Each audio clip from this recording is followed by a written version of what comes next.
शाम के 7 बज चुके थे, पर कुछ कैदियों में बहुत ज्यादा उत्सुकता देखी जा रही थी। जब सभी को सोने की तैयारी करनी थी, उस समय कुछ कैदी किसी और ही गतिविधि की तैयारी कर रहे थे, क्योंकि थोड़ी ही देर में जेल में कुछ ऐसा होने वाला था जिसकी कल्पना भी कोई नहीं कर सकता था। तो ऐसा क्या हुआ जिसने हजार की संख्या में नक्सली को जेल पर हमला करने के लिए मजबूर कर दिया और जिसका प्रभाव बहुत सारे लोगों पर पड़ा? तो चलिए समझते हैं पूरे केस को। नमस्कार, मैं पंकज, आप सभी का मेरे इस YouTube चैनल पर स्वागत है।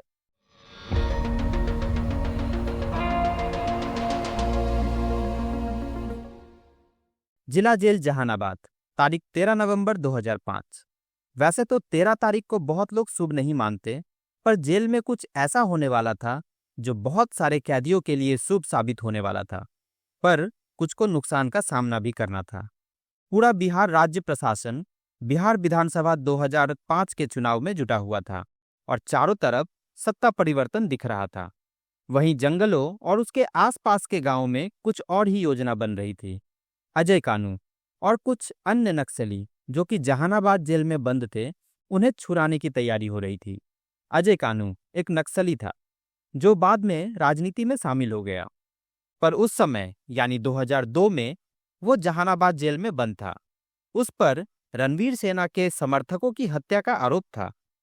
जो लोग रणवीर सेना के बारे में नहीं जानते, उनके लिए बता दूं, रणवीर सेना बिहार में सक्रिय एक जमींदार आधारित हथियारबंद समूह था। यह समूह मुख्यतः उच्च जाति के जमींदारों द्वारा नक्सलवाद के खिलाफ बनाया गया था। आज रणवीर सेना की गतिविधियां प्राय बंद ही हो चुकी हैं। इसके कई कैडर मारे गए या जेल में बंद हैं।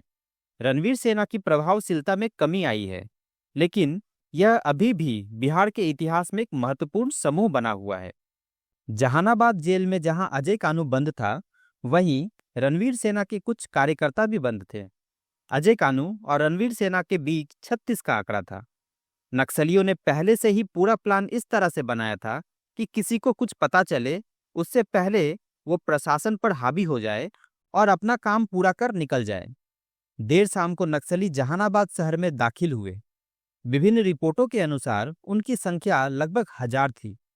वे पुलिस लिखे हुए वाहनों में आए और सभी ने पुलिस की वर्दी पहन रखी थी।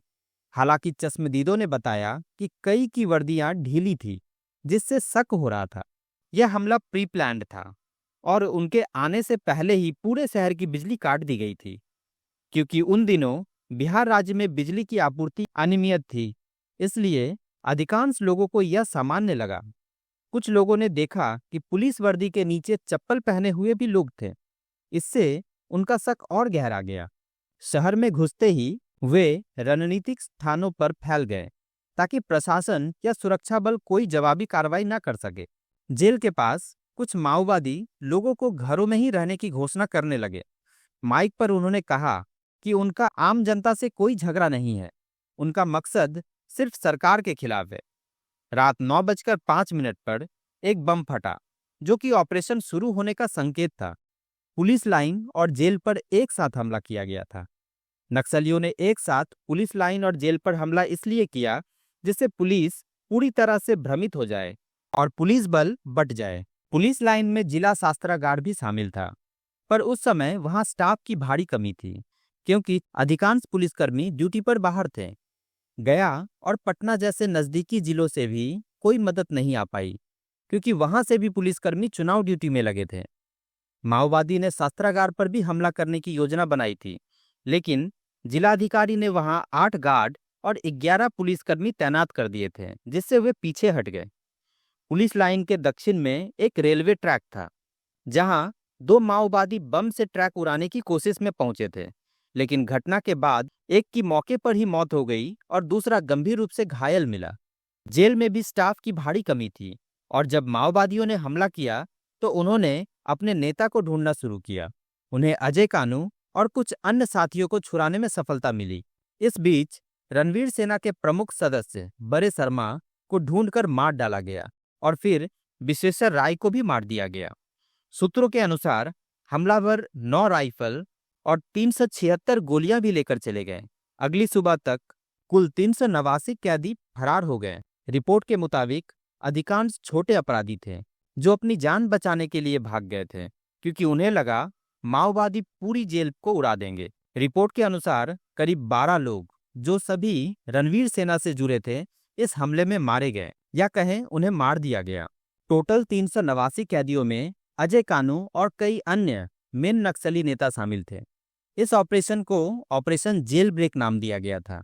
इसे पीपल्स लिबरेशन गुरिल्ला आर्मी, जो कि सीपीआई माओवादी की एक मिलिट्री अंडरग्राउंड यूनिट है, द्वारा अंजाम दिया गया था। यह घटना सिर्फ जेल तक सीमित नहीं थी, बल्कि लगभग 1000 नक्सली पूरे जहानाबाद शहर में फैल गए थे और उन्होंने कुछ समय के लिए शहर पर नियंत्रण भी कर लिया था।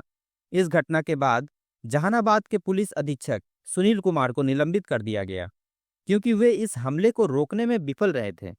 बिहार के तत्कालीन गृह सचिव द्वारा पहले ही एसपी को इस संभावित हमले की सूचना दी गई थी।